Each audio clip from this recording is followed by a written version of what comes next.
Sé bienvenido a Terrorcito, el programa donde te contaré, relataré los cuentos, mitos, historias y leyendas de México.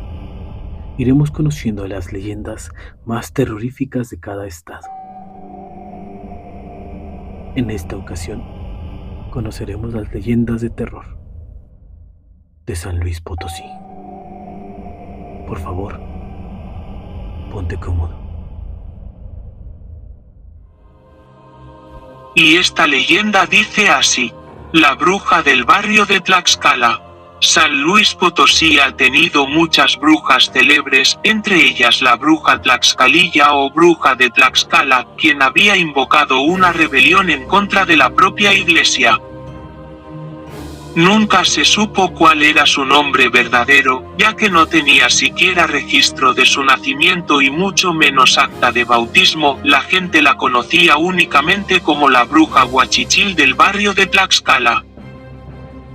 Ella habitó San Luis Potosí años antes de la fundación de la ciudad y formaba parte de la comunidad de los indígenas que fueron integrados por la fuerza por los españoles. Se dice que tenía el poder de transformarse en animales, principalmente en un venado, poder que adquirió tras beber una poderosa poción que incluía peyote.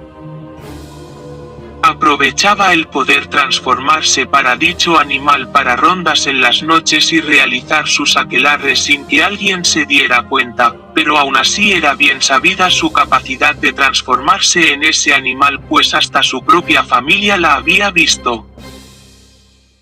Llegaría el día 18 de julio de 1599, el cual sería un domingo, día en el que tradicionalmente se va a misa, pero cuando el templo de Tlaxcala hizo el llamado a la misa de las 12, no había acudido la gente del barrio, principalmente las personas de origen indígena. Al parecer la bruja Tlaxcalilla había invocado a una rebelión en contra de la iglesia, la cual convenció a la mayoría de los indígenas, quienes en primero momento se resistieron a atender el llamado a misa.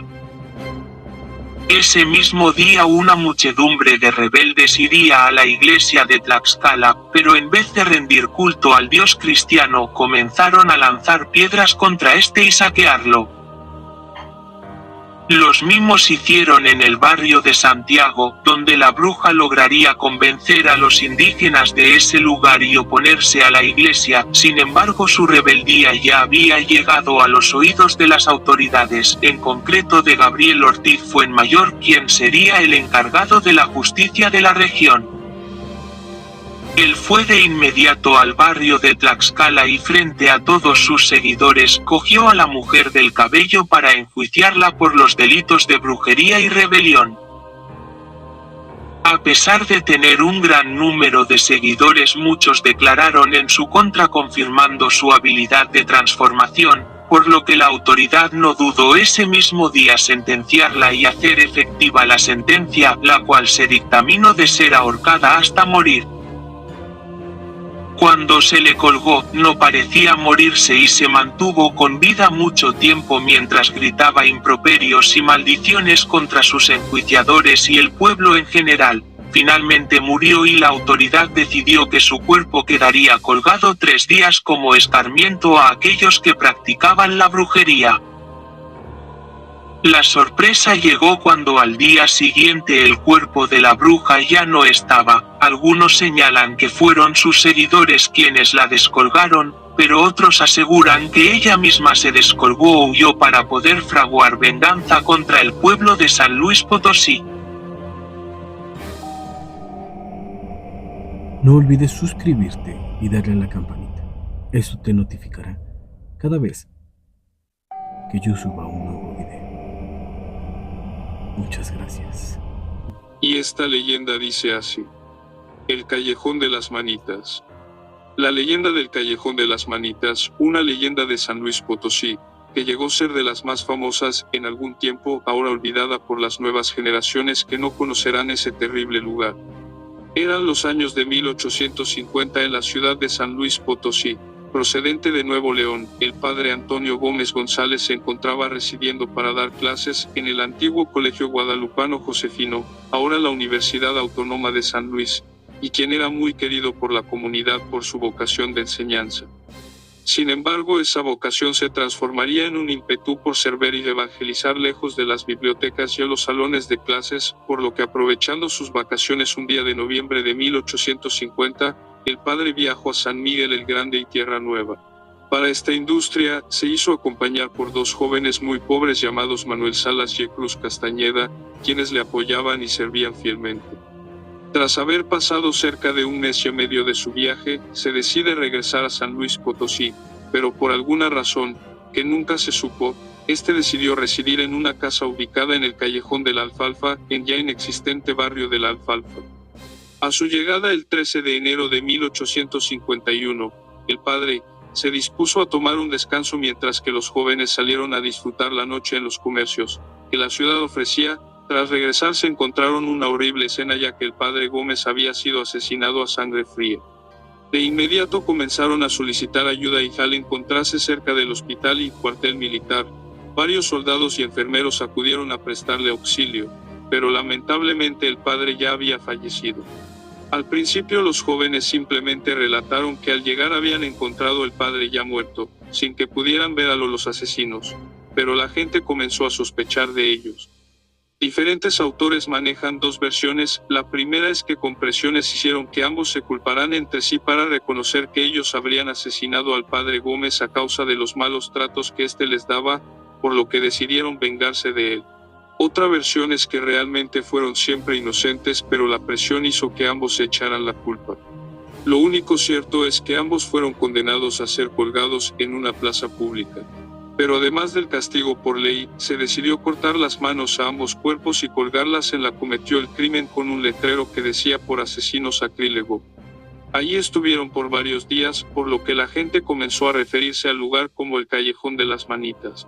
Una vez retiradas parecía que todo seguía con la normalidad, pero la gente comenzó a decir que a veces se veían las manos de los muchachos, colgadas en la pared, o al propio padre recorriendo el callejón.